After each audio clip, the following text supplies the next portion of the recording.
자, 이번 시간에는 225페이지 담보물권을 보겠습니다. 담보물권.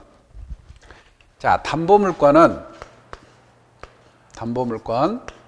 이 담보는, 요 담보는 사실은 인적담보라는 말과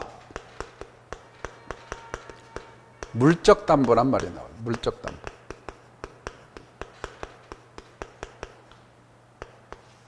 인적담보는 여러분이 뭐 보증, 채무, 연대, 채무 이런 것들 들어봤죠? 근데 보증, 채무, 연대, 채무는 우리는 배우지 않아요. 인적담보는 일반, 즉 채무자나 제3자의 일반 재산으로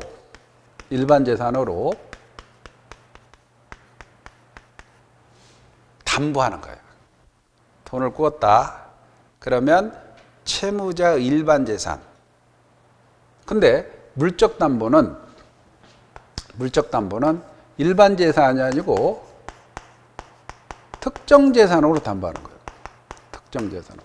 그래서 이 담보물권에는 우리가 민법에는 유치권, 질권, 저당권 제도가 있어요. 유치권, 질권, 저당권. 유치권, 질권, 저당권. 근데 이제 질권은 우리 배우지 않아요. 질권은 뭐냐면 전당포업자의 권리라고 생각하면 됩니다. 전당포 같은 경우에는 뭐 카지노 같은데, 정성 카지노 같은데 보면 전당포 딱 있잖아요. 그럼 명품 갖다 주고 돈 꾸어 오잖아요. 그러면 돈을 꾸어 올 때 동산을 갖다 주죠. 돈을 꾸어 오잖아. 그러면 전당포업자의 권리가 질권자야. 근데 공인중개사와는 전혀 관계없지. 이렇게 공부해서 전당포 앞에 앉아가지고 그거 법각 봐서 수수료 챙기겠어요? 공인중개사 전당포 앞에 앉아가지고 전당포 시내에 어디 있지도 없는데 요즘에 저 정성 가고 공인중개 딱 앉아가지고 뭐 갖고 왔어요? 얼마 수수료 땡겨. 이거 아니잖아. 질권은 우리 배우지 않아요. 전당포업자 권리가 질권이라고 생각하면 되고 우리는 배우지 않아요. 그 다음에 유치권이 이제 저당권이 있어. 유치권, 저당권. 그런데 여기서는 이제 피담보채권이라는 개념이 나와요. 피담보채권. 피는 잡을 피입니다. 담보를 잡고 채권을 가지고 있다. 그러면 여기에서 피담보채권의 저당권의 예를 들어 봅시다. 저당권의 경우는 갑이 있다, 을이 있다 했을 때 이게 채무자라 그래요. 채무자. 돈을 은행에서 1억을 꾸었다 합시다.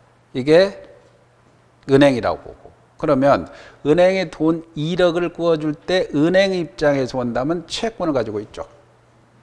근데 은행은 담보를 잡지 않고는 안 꿔주죠. 은행은. 그러면 1억을 꾸어줄 테니 네 집을 담보 제공하라. 자, 물적으로 특정 재산을 제공하죠. 물적 담보야. 근데 물적 담보가 없으면 인적 담보로 연대 보증인 또 보증인을 세워라. 이렇게 하겠죠. 근데 우리는 보증 채무, 연대 채무 우리 배우지 않고. 그러면 이때 1억은 은행 측 입장에서 보면 채권의 1억 채권 가지고 있는데 담보를 잡고 채권을 가지고 있죠. 은행이 저당권자단 말이에요. 집주인이 저당권 설정자라고.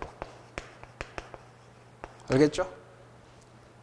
그리고 1억이 피담보채권이야. 피담보채권.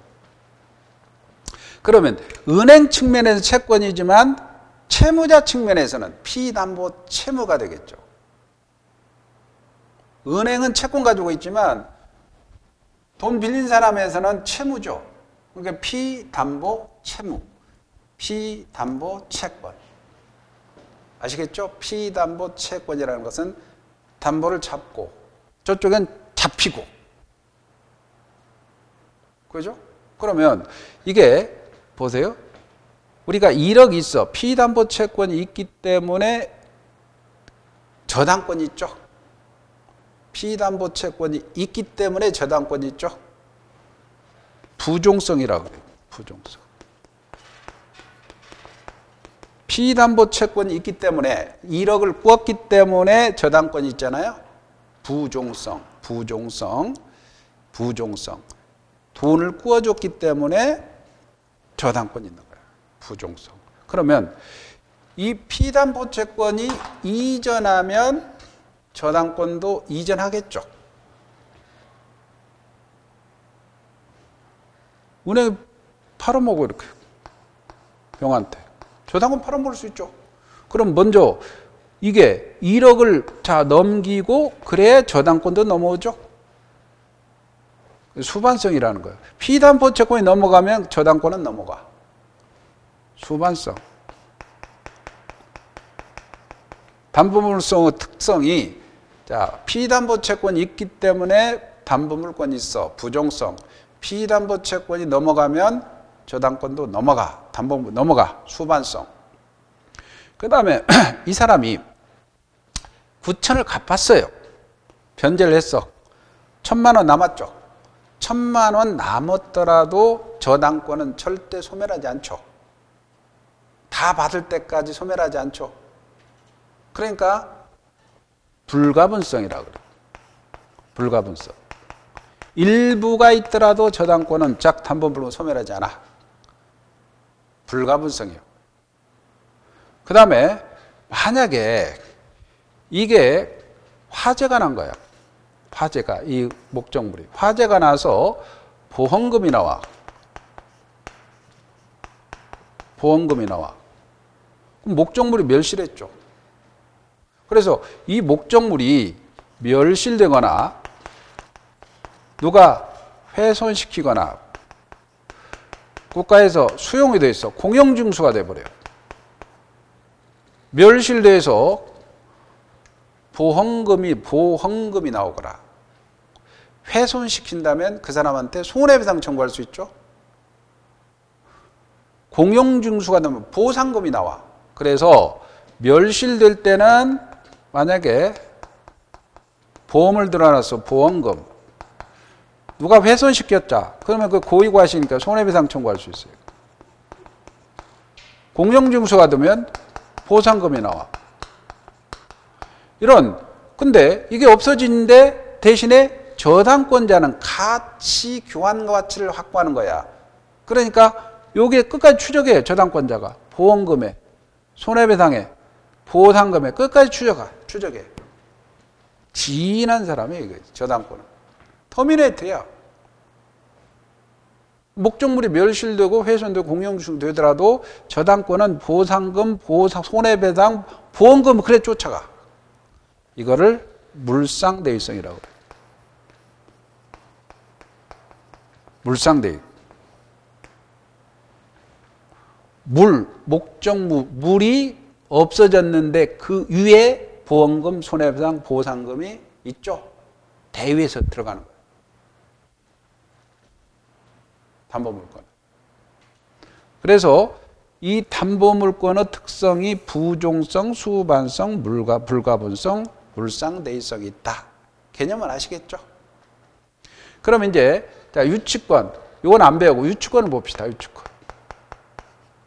유치권은 320조라는 조문에 의해서 성립하는 법정 담보물권이라고 그래요.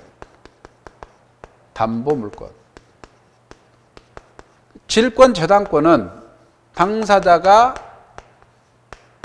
약속하죠. 그래서 약정 담보물권. 그러니까 저당권의 경우도 약정이니까 당사자가 설정계약 해야겠죠. 설정계약 하니까 법률행위로 설정계약을 하고 법률행위 계약했으니까 등기해야 되겠죠. 그죠? 근데 만약에 법률 규정으로 법률 규정으로 저당권 취득한다면 등기할 필요 없겠죠. 그건 똑같아요. 약정이니까. 근데 요거 유치권은 법에서 당연히 취득하는 담보물권이니까 등기할 수가 없어요. 유치권은. 유치권은 등기할 수가 없어요. 그러면 만약에 유치권이다. 그러면 유치권이 대부분이 일어나는 게 공사대금 채권 있잖아요. 공사대금 채권. 그래서 공사대금 채권이다 했을 때 만약에 갑이다. 토지가 있다. 근데 사실 유치권이니까 실산을 가지고 한번 해봅시다. 실산.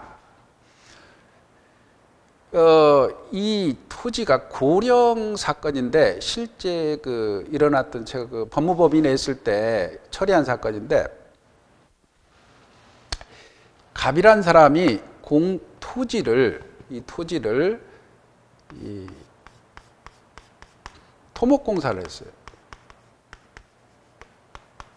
토목공사 비용이 그때 3억 한 9천 정도였어요. 3억 9천. 3억 9천. 3.9억이 3억 9천 정도 토목공사 비용을 지급하지 않았어요. 근데 나중에 준다고 하고는 을이 토목공사업자입니다. 을이. 근데 갑이 거기다 공장을 돌렸어요. 공장을 지었어요. 또 이렇게. 공장. 근데 여기에 토지 건물에다가 이 저당권을 설정해서 공장을 융자받아 돌리고 있었어요. 근데 문제는 이게 공장이 지금 한 3개월, 4개월 했나? 그러니까 자금이 완전히 쉽게 말하면 바닥이 난 거예요. 그래서 경매가 들어갔어요. 토지 건물 다 경매가 들어갔어요. 그래서 의뢰인이 병이라는 사람이 이때 19억 5천만 원의 낙찰을 받았어요. 19억 5천만 원의 낙찰을 받았어요. 그래서 낙찰 받아가지고 인수하러 갔더니 토목공사 요 사람 있잖아요. 토목공사 비용이 3억 9천 못 받았잖아요. 그러니까 나는 못 들어온다라고 공장하고 토지를 컨테이너 박스 하나 갖고 사람을 하나 해서 유치권 행사하고 있는 거예요. 공사 비용 안 줬으니 나는 너희들한테 인도 못 해준다. 유치라는 것은 점유를 하면서 거부하는 거거든. 인도 거부야. 자, 그런데 여기에 대해서 그러면 지금 이 사람은 19억 5천에 낙찰받았는데 이게 유치권이 나는 너희들 못 들어온다라고 정당의 법이 인정한 유치권을 주장한다면 이 사람은 인수를 못 받아요. 인수를 못 받아. 근데 사실은 이게 경매에서 말이죠. 이 경매에서 유치권이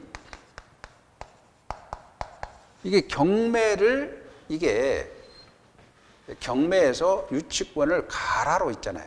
가짜로 하는 사람이 많아요. 유치권을. 그러면 유치권은 등기가 안 되잖아. 공시가 안 되잖아요. 그러니까 요거 유치권 행사 이거 보니까 이제 의뢰로 들어왔어요. 이 친구가 이제 요거를 어떻게 해결해 달라 이거예요. 그러면 유치권이 성립을 배제해버리면 이 사람이 19억 5천인데 유치권을 그대로 인정한다면 네가 3억 9천을 갚아줘야 돼요. 유치권은 깡패거든, 어떻게 보면. 그러면, 이거를 어떻게 해결하느냐, 이거지. 이 사람을 유치권이 있다고 한다면, 이 사람은 3억 9천을 주고 공장을 인도봐야 되지만, 유치권이 없다고 깨트려버리면, 이 사람은 명도 소송에서 쫓아낼 수 있어요. 이해가죠? 그럼 이제, 이거를 해결할 때, 이제 유치권의 성립 요건을 이렇게 봐야 돼요. 유치권의 성립 요건은 첫째가 유치권이 성립하려면 물건 또는 유가증권이어야 됩니다. 목적물은 물건 또는 유가증권입니다. 객체가. 이거는 물건 맞죠? 동산, 부동산이니까. 그럼 두 번째 요건이 뭐냐면 결련관계란 말이 나옵니다. 결련관계. 결련관계, 즉 채권, 목적물과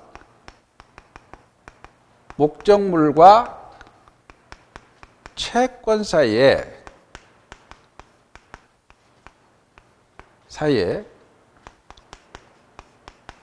관하여 생긴 채권이어야 된다. 관하여 생긴 채권이어야 된다. 결련관계가 있으면 여러분 보세요. 관하여 생긴 채권이라는 것은 토목공사 비용은 즉 이 사람이 유치하는 게 사실은 이 토목공사 비용은 공사대금 채권이 있죠. 그리고 이 토지 가치를 증가시켰죠. 토목을 함으로써 토지를 증가시켰잖아. 그러니까 토지에 관하여 생긴 채권이 맞죠. 결련관계가 있죠. 토목공사 비용. 결련관계가 있고. 세 번째 요건이 적법한 점유가 있어야 돼요. 세 번째 요건이. 근데 여기 이제 적법한 점유에서 이 점유에서 어느 때 점유 개시 시가 문제된 거예요. 어느 때 점유해야 되느냐 이거야. 그러면 점유 개시 시점을 기준으로 판례가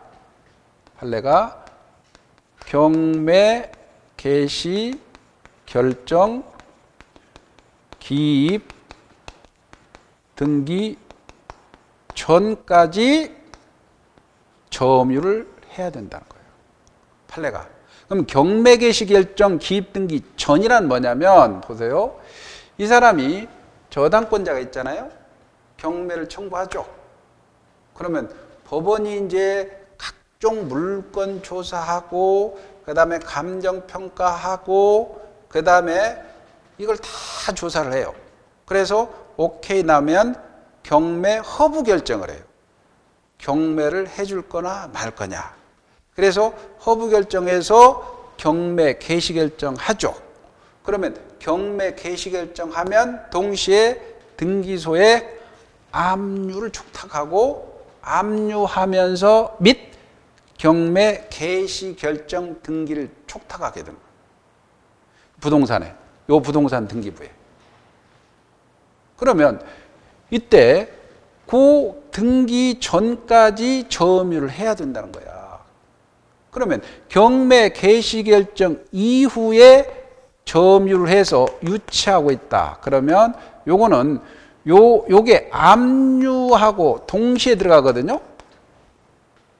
경매 개시 결정이 났다. 그러면 압류 및 경매 개시 결정 등기 촉탁이 들어가. 그럼 등기부에 기재가 된단 말이에요. 등기부가 기재가 되니까 유치권이 그때 이 기준으로 이 이전에 점유한 사람은 유치권을 인정해요. 근데 이 이후에 점유한 사람은 요 압류 효력에 따라서 매수인한테 대항할 수 없는 거야.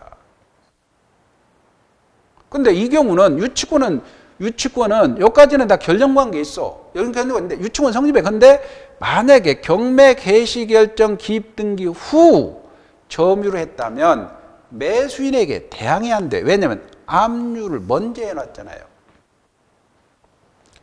개시 결정 등기가 돼 있고. 그럼 이 판례가 딱 생각났어요, 제가. 이 판례가. 그래서 이제 같이 같이 변호사로 같이 했던 친구는 검사 생활 한 15년 해가지고 부장검사 하다가 이제 서울에서 개업을 해서 지방에서 돈 많이 벌어요. 지방에서 이제 그때 당시에는 이제 뭐 지방에서 현직에 프리미엄이 있어서 한 2년 하니까 한 20억 이상 벌어요.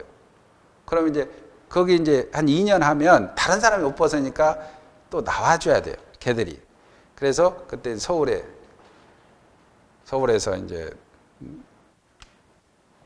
개업을 할 때 민사는 잘 모르니까 제가 이제 강의하면서 처리하고 그랬는데 어떻든 이 사건을 딱 해서 경매 기입 등기야. 근데 고령이야, 고령. 고령. 고령이니까 부산 서부지원인가? 아니, 대구 서부지원이라고 하더라고. 그래서 서부지원 가서 우리 아가씨한테 그 기록을 다 떼와라.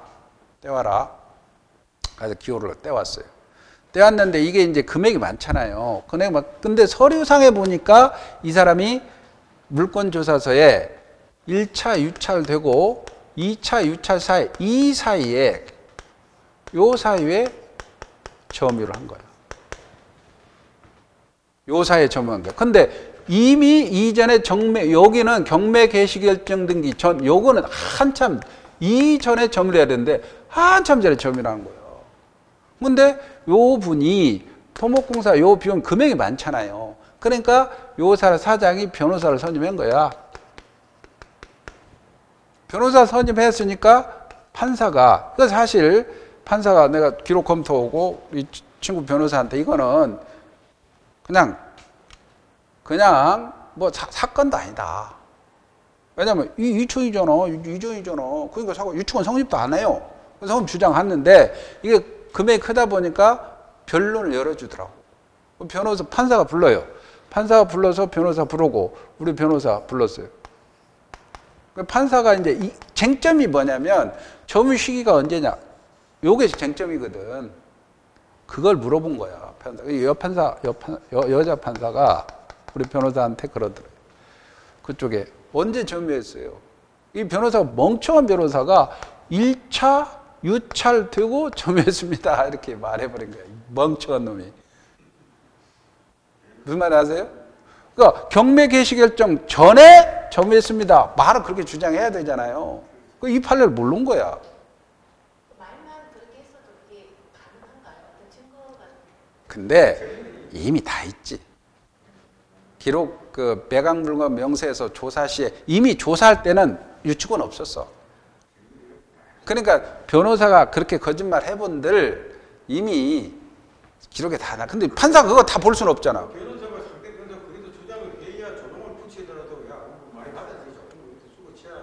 그렇지. 그렇게 나오는데 변호사가 등신인데. 그러니까 문제는 지가 그 경매에 이전했습니다. 그러면 우리가 증거를 댔잖아. 무슨 소리냐? 경매물건에서 그 이전 없었다. 그러면 깨지잖아요. 그럼 말은 주장할 판사가 모르잖아. 판사는 지금 언제 했어요? 모르잖아. 지금 기록이 없잖아. 그러면 판사도 모르고 판사가 언제 했어요? 그러면 당연히 내가 변호사라면 경매 전에 했으면 말해도 그렇게 해놔. 그럼 이쪽에 했는데 그럼 그럼 우리 쪽에 무슨 소리냐? 우리가 피고니까 무슨 소리냐? 야, 경매 개시 결정 전에 기록 아무것도 없다. 매금 기록 없다. 그러면 깨지잖아요. 그래서 한 번 변론하고는 우리가 바로 인도명령 신청해서 야, 이때 했다. 1차 유찰되고 이게 다 기록이 나와 있거든. 그러니까 판사가 그냥 해주기는 그러니까 한번 예상 부른 거야. 예상 불러가지고 봐도 이건 바로 그냥 인도명령 때려주더라고. 인도명령으로. 명도소송도 아니에요. 이러하니 이게 경매 개시 결정 전에 점유해야 되는데 1차 유찰 이후에 점유했다는 사실이 기록상 보인다. 다 첨부했죠. 그러니까 인도명령 때려주라 라고 했어요. 그러니까 바로 일주일 만에 인도명령 나오더라고. 인도명령 받아가지고 지평관 데리고 가서 했더니 막 여기서 막 난리 난 거야, 여기. 안 그럴까요? 사무구청이 날아가는데, 지금? 유치권 지금 이제 저런 게 이제 큰 건물들 신규 건물에 지금 많잖아요. 예.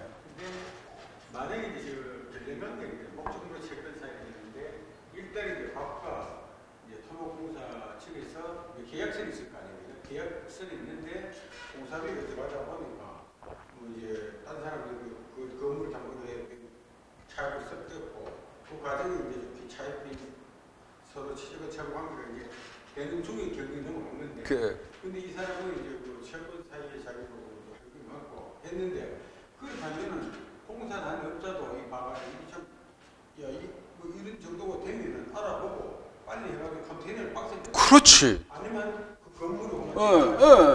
해가지고 가서 이게 너 이거 뭔가 간다. 이름만 법적으로 대금이 전에 바꾸시면은 보호받죠. 있는 문제가 되죠. 예. 단지 이제 그 하나 그거를 크게 놓쳐. 예, 놓쳐버린 거예요. 공사 대금과는 당연히 유치권 성립해요. 근데 점유 개시 시점이 이 시점이 미리미리 해야 된다 이거야. 경매 들어가겠다 그럼 가서 빨리 해놓고 근데 이 사람 방치해버린 거 그냥. 경매하기 전에 또 조사가 나오다. 예, 나오고 왔다. 근데 이거 뭐 그러니까 그 공사업자들이 법 잘 몰라요. 이 토목공사하면 포크레인이나 갖고 포크레인 뭐 갖다가 막 그 몰라요 그.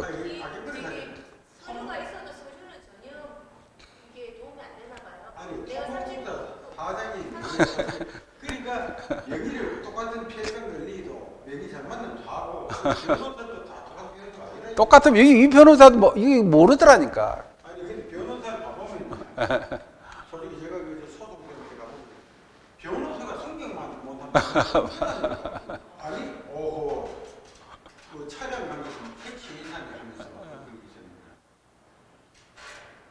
그건 나중에 합시다. 나중에 어떻든 그래서 이 사건에서는 근데 우리 시험에도 이게 좀 많이 나온단 말이에요. 점유 개시 시점이 경매 개시 결정 기입 등기 전에 해야 되는데 이후에 왔다면 이 압류 효력 때문에 요 매수인한테 대항하지 못하니까 비워주라 그래가지고 난리 나가지고 집행관들이 가서 다 끄집어내고 했어요. 그러니까 이 친구는 3억 9천 안 줘도 됐죠. 그러니까 쉽게 말하면 이 경매에서 유치권 행사들이 경매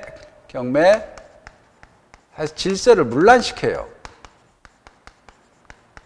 경매 절차. 왜냐하면 없어도 가라로 만들어서 이전에 그냥 유치권 주장하는 거 망하게 생겼으면 공장 망하잖아요. 그러면 요거 경매 전에 막 만들어 놓고 컨테이너 갖다 놓고 친구 시켜서 야 해라.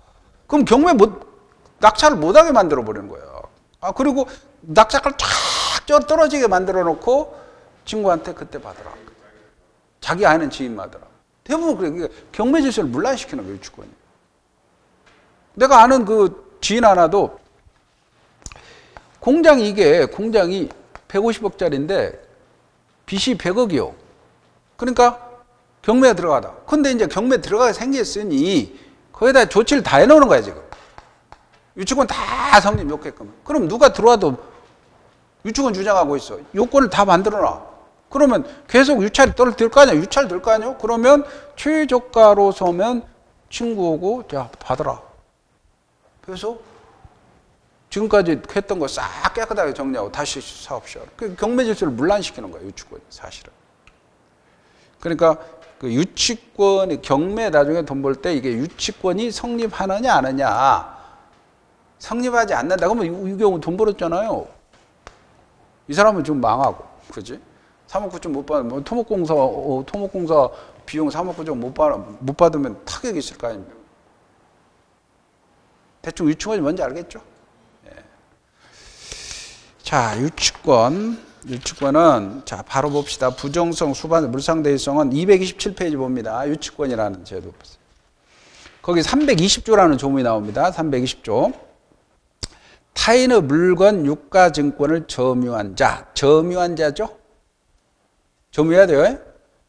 점유한 자가 그 물건, 유가, 증권에 관하여 생긴 밑줄이고 요게 결련관계라고 유식하겠습니다. 에 관하여 생긴 채권이 결련관계가 있어야 돼요. 결련관계. 채권하고 목적물 사이에 결련관계가 있을 때 변제기가 있어야 됩니다. 변제기에 도래해야 되죠. 변제를 받을 때까지 물건, 유가, 증권을 유치할 권리가 있습니다. 자, 그러면 변제기에 있는 때 요것과 보세요. 변제기. 여기에서 네 번째 요건은 점유해야 된다는 거고 변제기 도래요. 변제기 도래. 그러면 우리가 임대차, 아까 임대차에서 여기서 이런 거 하나 봅시다. 임대차예요. 임대차.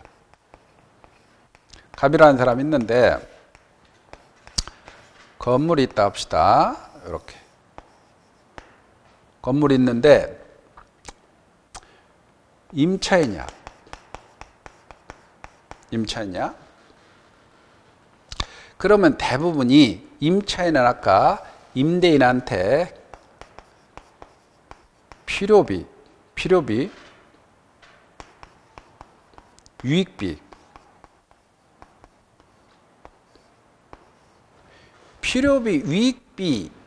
유익비 청구할 수 있어요. 필요비는 지붕이 낡아서 지붕을 고쳤어.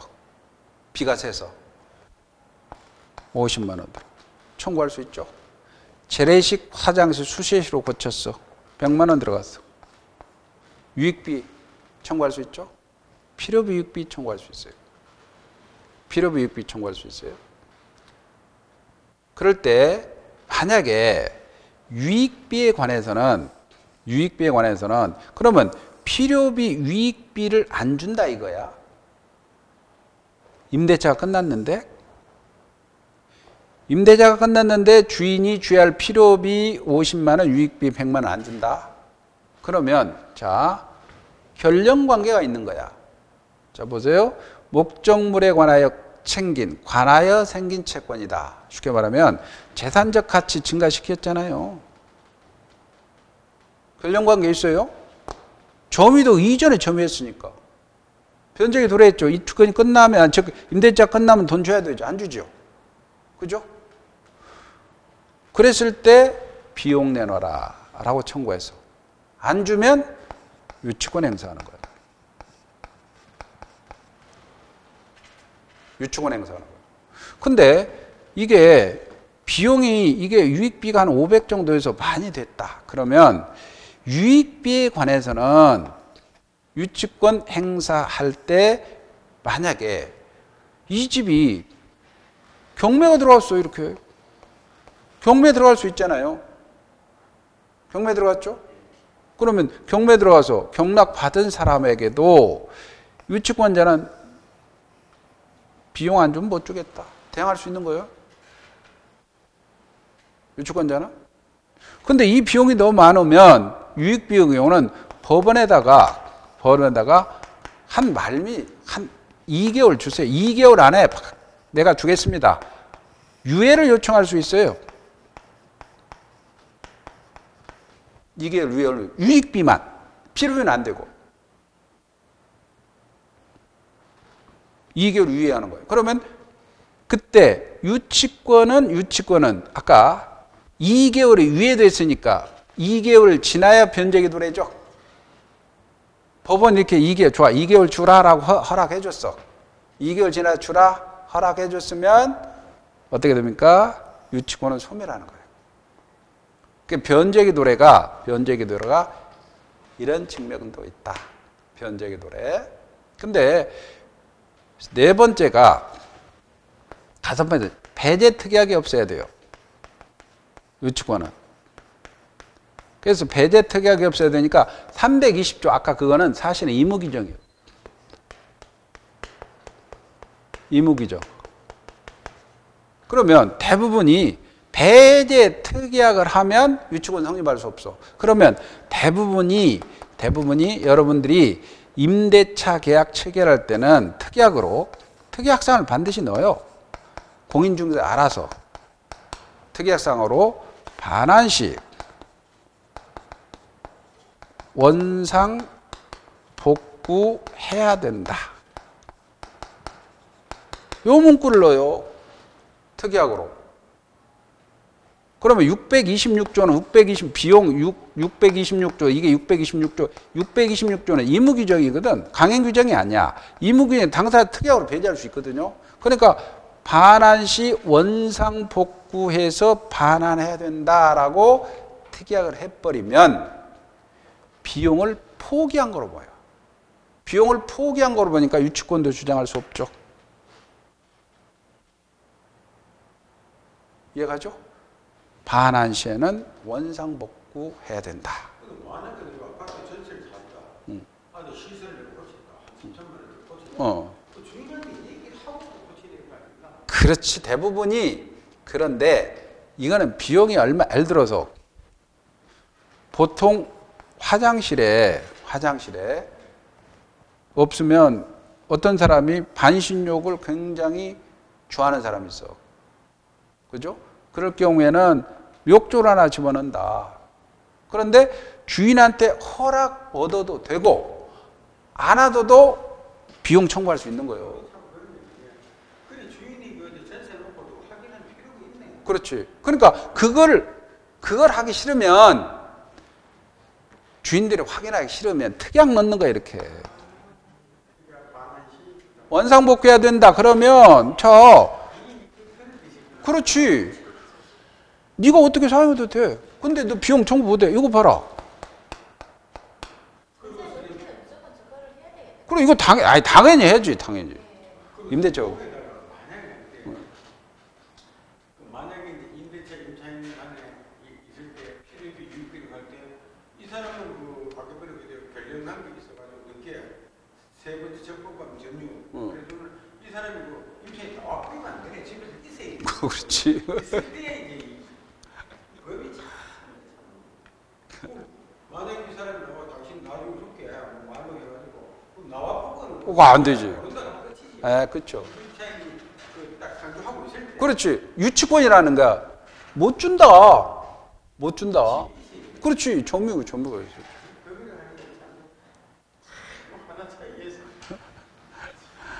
그러니까 대부분이 특이하게 반환시 원상복구해야 돼. 다 들어갑니다. 저도 그거 같이 이런 안 뜻이 무언가에 올랐는데 그게 유의비필이 모든 것이 포함이 된다. 그리고 이렇게 했으니까 비용 청구 비용 청구하면 아니 너 이거 뜯어내. 비용 다 들어 원상으로 해야 되잖아. 돈 더 들어가잖아요. 그게 저 다른 학원에서 다른 학원에서 이분이 건물 주인이요. 이 건물 주인. 건물 원장님은 건물 주인인데 이게 건물이 두 채나 갖고 있어요. 그 양반. 근데 이거 병원이요, 병원.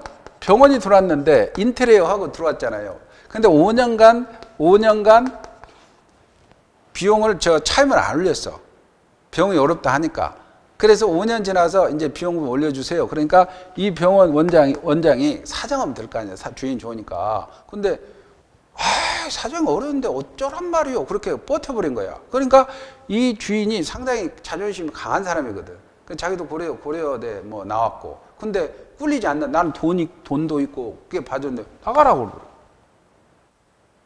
안 오지면 나가라고 그래. 근데 여기 원상복구해도 이걸 써놨어. 양반이. 그러니까 나가면서 이거 다 원상복구하는데 7천만 원 들었대요. 7천만 원. 다 뜯어내는데. 그래서 어떻든 유치권이 대충 우리 기본 시간이지만 실제 사안들, 실제 처리했던 사안을 가져가면 좀 받아들이죠. 실제 이 사람은 그때 3억 9천 절감했잖아요. 그죠? 자, 유치권입니다. 유치권 대충 뭔지 알겠죠? 의의만 봅시다. 유치권이란 타인의 물건, 유가증권을 점유한 자가 물건 또는 유가증권과 관련 생긴 채권이 변제기에 있을 때 변제 받을 때까지 물건, 유가증권을 유치할 권리가 있다. 그리고 유치권은 그 인도 거절권입니다. 인도 거절권이니까 점유가 있어야 되죠. 물권이고 제3자에게도 주장할 수 있죠. 법정 담보 물권인 유치권에는 부종성이 엄격하게 적용됩니다. 즉 피담보 채권이 소멸하면 유치권도 소멸하겠죠. 돈 다 받으면 유치권 소멸합니다. 그 다음에 쭉 넘기세요. 쭉 넘기고 유치권 대충 이렇게 하고 오늘 여기까지 할까요? 여기까지 하고 다음 시간에는 이제 저당권을 좀 보도록 합시다. 저당권. 오늘 어떻든 유치권 좀 봤습니다. 200.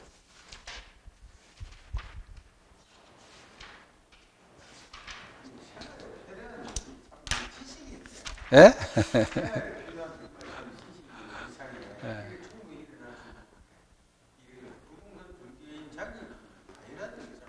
그렇죠. 이런 거 내가 지금 뭐 공장을 경매받을 때.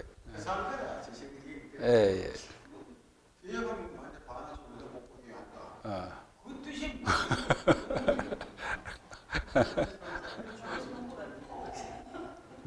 근데 이 공부는 이게 이 위법은 보면 조금 재미가 있어요.